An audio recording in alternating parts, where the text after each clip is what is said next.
इन दृश्यों को घने कोहरे में ध्यान से देखिए। एक समूह सैनिकों का जो मोटरसाइकिल और जर्जर कारें चला रहे हैं।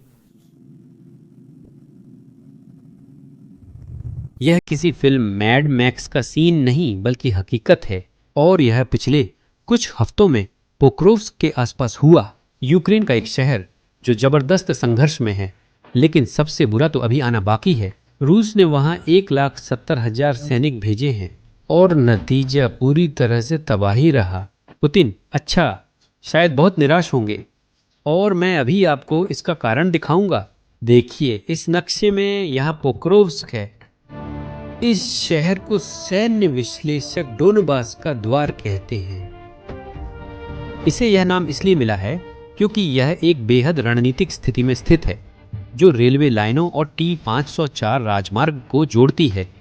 यह राजमार्ग पूरे पूर्वी क्षेत्र में यूक्रेनी सेनाओं को आपूर्ति करने वाली मुख्य धमनी है। अगर यह धमनी काट दी जाती है तो क्रामाटोर्स्क और स्लोवियांस्क जैसे शहर अलग थलग पड़ जाएंगे। यह किसी महत्वपूर्ण अंग की रक्त आपूर्ति काटने जैसा है, लेकिन और भी है। पोक्रोव्स्क यूक्रेन की आखिरी कोकिंग कोयले की खान का घर है। इस तरह का कोयला स्टील बनाने के लिए जरूरी होता है। इस खान को खोना मतलब यूक्रेन अपनी स्टील उत्पादन का 40 से 50% तक खो सकता है। हम युद्धकालीन अर्थव्यवस्था और देश के भविष्य के पुनर्निर्माण पर सीधे असर की बात कर रहे हैं। तो जब पुतिन ने पोक्रोव्स्क पर हमला करने का फैसला किया, वह सिर्फ सैन्य जीत हासिल करने की कोशिश नहीं कर रहे थे, वह यूक्रेन की आर्थिक क्षमता को दबाने की कोशिश कर रहे थे। यह फरवरी 2024 की बात है, जब रूस ने अवदीव्का शहर पर कब्जा कर लिया था। उस जीत के बाद दोस्त क्रेमलिन ने तुरंत पोक्रोव्स्क को निशाना बनाया, जो सिर्फ 39 किलोमीटर उत्तर पश्चिम में था। लेकिन यहां समस्या है, रूस को ये 39 किलोमीटर आगे बढ़ने में 21 महीने लग गए। 21 महीने, 40 किलोमीटर से भी कम। इससे क्रेमलिन बहुत निराश हुआ। फिर 2025 की शरद ऋतु में पुतिन ने रणनीति बदल दी। उसने पोक्रोव्स्क क्षेत्र में 1,50,000 से 1,70,000 सैनिकों को इकट्ठा किया। यह एक बड़ा दांव था। लक्ष्य सीधा था, शहर पर हर हाल में कब्जा करो। जब मैं कहता हूं हर हाल में, तो मेरा यही मतलब है। फिर अक्टूबर 2025 में कुछ असाधारण हुआ। यूक्रेनी राष्ट्रपति जेलेंस्की ने घोषणा की कि रूस ने उस क्षेत्र में सिर्फ 30 दिनों में 25,000 सैनिक खो दिए थे। 25,000। ताकि आप समझ सकें इसका मतलब, बाखमुत की लड़ाई, जिसे पहले युद्ध की सबसे खूनी लड़ाई माना जाता था, उसमें हर महीने 15 से 20,000 रूसी हताहत होते थे। लेकिन पोक्रोव्स्क ने बाखमुत को भी पीछे छोड़ दिया। हम रोज 800 से ज्यादा सैनिकों के नुकसान की बात कर रहे हैं, वो भी 20 किलोमीटर से कम की फ्रंट लाइन पर। युद्ध अध्ययन संस्थान, जो एक स्वतंत्र और सम्मानित संगठन है, ने इन आंकड़ों की पुष्टि की है। इतने सारे सैनिक क्यों मारे गए? इसका जवाब रूसी रणनीति की विफलता में है। देखिए, पारंपरिक रूप से रूसी सेना उस चीज पर निर्भर करती थी जिसे वे मशीनी मुट्ठी कहते हैं। इसका मतलब है दुश्मन की पंक्तियों को तोड़ने के लिए भारी मात्रा में टैंक और बख्तरबंद वाहनों का इस्तेमाल करना। लेकिन पोक्रोव्स्क में यह रणनीति बस काम करना बंद कर गई। यूक्रेनी ड्रोन, खासकर FPV ड्रोन, जो थर्मल कैमरों से लैस हैं, उन्होंने हर रूसी बख्तरबंद वाहन को एक आसान निशाना बना दिया है। रूस ने इस क्षेत्र में बख्तरबंद वाहनों की 5 पूरी डिवीजनों के बराबर नुकसान झेला है। 5 डिवीजन। तो रूसी कमान ने कुछ अलग करने की कोशिश की। वे फिर से मानव तरंगों की रणनीति पर लौट आए, जो बाखमुत में काम आई थी। विचार सरल था, इतने सारे सैनिक भेजना कि यूक्रेनी रक्षा उस संख्या से निपट नहीं पाए। लेकिन यह भी असफल रहा। यूक्रेनी सेनाएं विकसित हो चुकी थीं।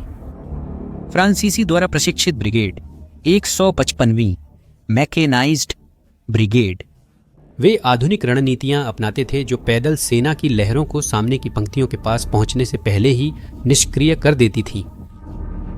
और यहीं पर रूस ने कुछ ऐसा किया जो किसी डिस्टोपियन फिल्म से निकला हुआ लगता है। उन्होंने उस चीज को अपनाया जिसे मैड मैक्स सिद्धांत के नाम से जाना गया।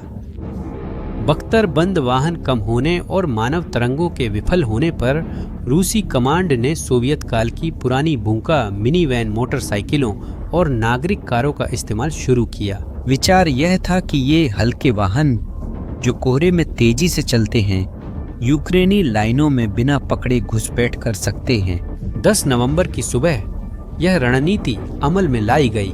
मोटरसाइकिलों और नागरिक वाहनों का एक अजीब सा काफिला घने कोहरे में पोक्रोव्स्क के दक्षिणी उपनगर में दाखिल हुआ। शुरुआत में ऐसा लगा कि यह काम कर सकता है। कोहरा उनकी गतिविधियों को छुपा रहा था, लेकिन रूसियों ने एक घातक गलती कर दी। उन्होंने यूक्रेनी तकनीक को कम आंका।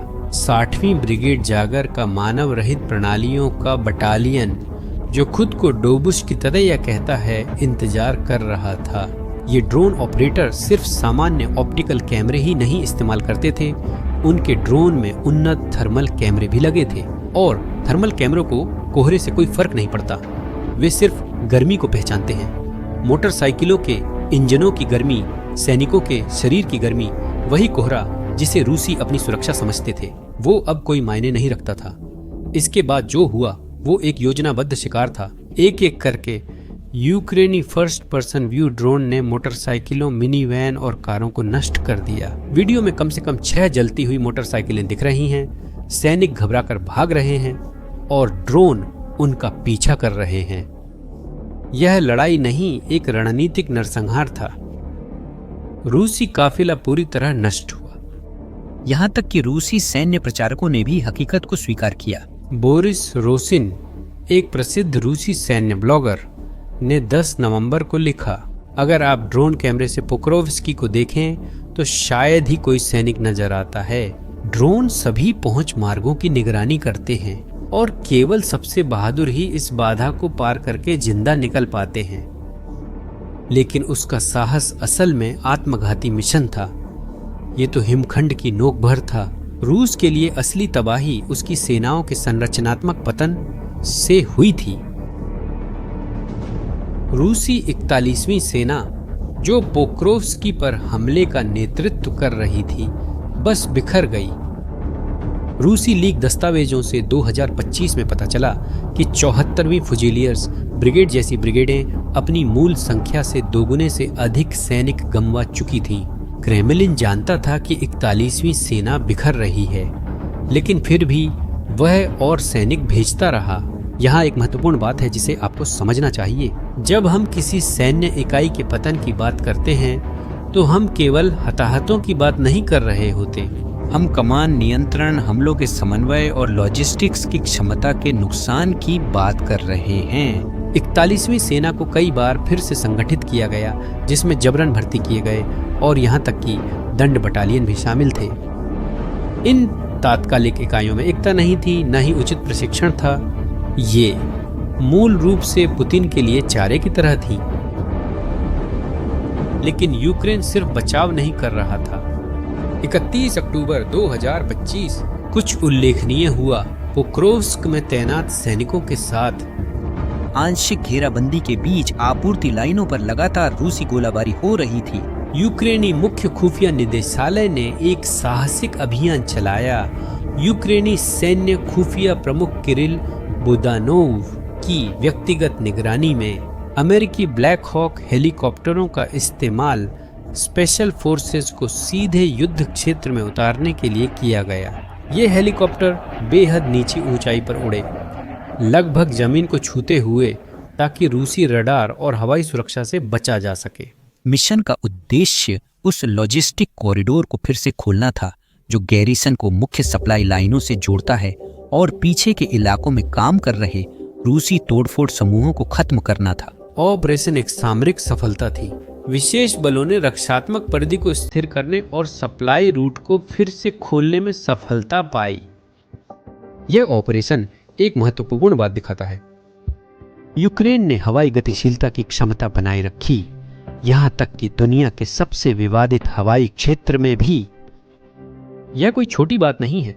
जब रूस हताशा में सीधे हमलों में हजारों सैनिक खो रहा था, यूक्रेन सटीक ऑपरेशनों को अंजाम दे रहा था, सावधानी पूर्वक योजना के साथ। लेकिन एक पल के लिए फिर से आंकड़ों पर लौटते हैं।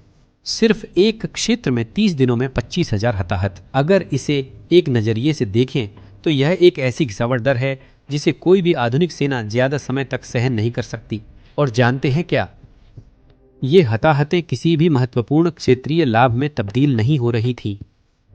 रूस ने कुछ किलोमीटर आगे बढ़ाया, कुछ गांवों पर कब्जा किया, लेकिन इसकी कीमत बहुत ज़्यादा थी। तो जब आप ये देखते हैं तो एक सवाल उठना लाजमी है, पुतिन ने क्यों जारी रखा? इतनी बड़ी हानि क्यों स्वीकार की? इसे समझने के लिए हमें कुछ महीने पीछे जाना होगा। क्रेमलिन की मूल रणनीति थी नए अमेरिकी सरकार के पदभार संभालने से पहले जनवरी 2025 में पोक्रोव्स्क पर कब्जा करना। विचार यह था कि युद्ध को एक तयशुदा तथ्य के रूप में पेश किया जाए, ठीक नई सरकार के शुरुआती समय में मोल भाव के लिए ताकतवर स्थिति बनाना और यह दिखाना कि यूक्रेन की हार अनिवार्य थी पश्चिमी मदद के बावजूद। लेकिन पुतिन ने वह मौका गंवा दिया। फरवरी मार्च आ गया और पोक्रोव्स्क भी डटा हुआ था। अक्टूबर और नवंबर 2025 का वह भीषण हमला आया जिसने 30 दिनों में 25,000 जानें ले ली। और क्या आप सच में जानना चाहते हैं कि ऐसा क्यों हुआ? शायद इसलिए क्योंकि पुतिन बुरी तरह से हताश थे। वे खोया हुआ समय वापस पाने की कोशिश कर रहे थे। वो वही जीत हासिल करने की कोशिश कर रहे थे जो 10 महीने पहले मिलनी थी। और नतीजा जैसा आपने देखा विनाशकारी था। 25,000 आदमियों की कुर्बानी ने वो जीत नहीं दिलाई जिसकी उसे जरूरत थी, बल्कि असल में इसका उल्टा हुआ। इसने दुनिया को दिखा दिया कि रूसी सेना अब आधुनिक सैन्य अभियानों को प्रभावी ढंग से चलाने की क्षमता खो चुकी है। और इस कहानी में एक और पहलू है जिसे जरूर जिक्र करना चाहिए। 314 रूसी सैनिकों की पुष्टि के साथ पहचान की गई है। पोक्रोव्स्क में आम कपड़ों में घुसपैठ की कोशिश करते हुए 314। यह पारंपरिक रणनीति नहीं, धोखाधड़ी है। जिनेवा कन्वेंशन के अनुसार नागरिक कपड़े पहनना युद्ध अपराध है। यह युद्ध नियमों के तहत साफ तौर पर प्रतिबंधित है। रूस का बड़े पैमाने पर इसका सहारा लेना हताशा के स्तर को दिखाता है। यूक्रेन ने जवाब दिया, पोक्रोव्स्क को एक विशाल जाल में बदल दिया। एलीट यूनिट्स ने इन घुसपैठियों के खिलाफ व्यवस्थित शिकार अभियान चलाए। एक मामले में जिसे काफी चर्चा मिली, रूसी घुसपैठिए समूहों ने प्रचारात्मक जीत का दावा करने की कोशिश की। पोक्रोव्स्क नगर परिषद की इमारत पर झंडा फहराया। यह जीत कुछ ही घंटों तक रही।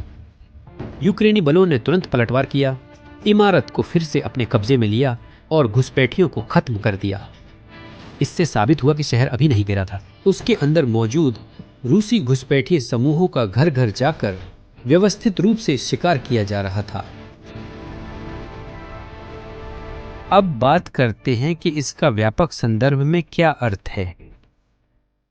पोक्रोव्स्क सिर्फ एक लड़ाई नहीं है, यह एक केस स्टडी है कि क्या होता है जब 20वीं सदी के सैन्य सिद्धांत 21वीं सदी की तकनीक और रणनीतियों से टकराते हैं। रूस इस युद्ध में यह सोचकर उतरा था कि संख्यात्मक श्रेष्ठता और भारी आग्नेय शक्ति ही काफी होगी। पोक्रोव्स्क में उन्होंने सीखा कि ऐसा नहीं है। मशीनी मुट्ठी का सिद्धांत विफल हो गया क्योंकि हर बख्तरबंद वाहन ड्रोन के लिए आसान निशाना बन गया। मानव तरंगों का सिद्धांत विफल हो गया क्योंकि यूक्रेन के पास अच्छी तरह से प्रशिक्षित सेनाएं और श्रेष्ठ तकनीक थी जो हमले को पास आने से पहले ही निष्क्रिय कर देती थी।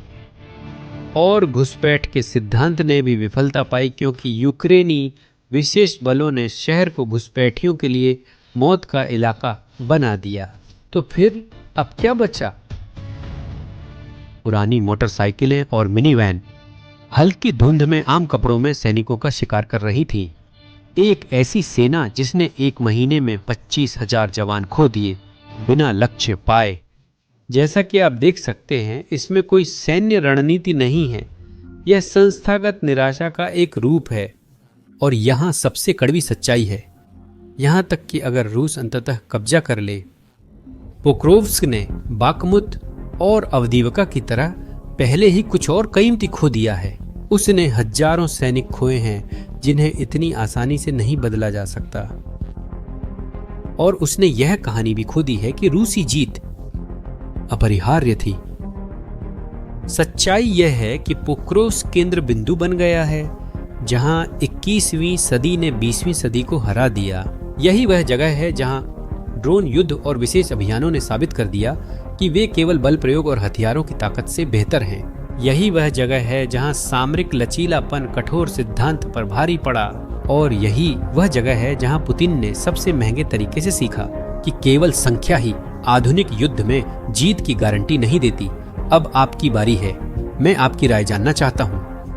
क्या आपको लगता है कि ड्रोन तकनीक ने भविष्य के युद्धों का तरीका हमेशा के लिए बदल दिया है? अपना जवाब नीचे कमेंट्स में दें। और अगर इस कंटेंट ने आपको पोक्रोव्स्क में क्या हो रहा है इसे बेहतर समझने में मदद की है, इसे किसी ऐसे व्यक्ति के साथ साझा करें जिसे इस विषय में भी रुचि हो, और चैनल को सब्सक्राइब करें। और विश्लेषणों के लिए फिर मिलते हैं।